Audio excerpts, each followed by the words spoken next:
Hello every one. ഇന്ന് നമുക്ക് ഇഡ്ഡലിക്കൊരു ചട്നി ഉണ്ടാക്കിയാലോ. ഇതിന് നാളികേരവും വേണ്ട, തക്കാളിയും വേണ്ട.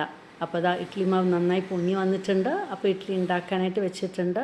ചട്നി ഉണ്ടാക്കാൻ ഒരു 5 വെളുത്തുള്ളി എടുത്തു, പിന്നെ ഒരു 2 സവാള, 3 വറ്റൽമുളക്, എരിവിനനുസരിച്ച് വറ്റൽമുളക് ആഡ് ചെയ്യാം.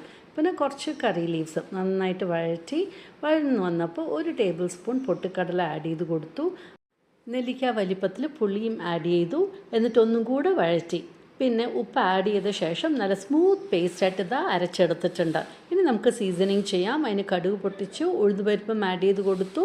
കരിവേപ്പിലയും ഇട്ട ശേഷം ഇതാ താളിച്ച് കൊട്ടി ഒഴിക്കുകയാണ്.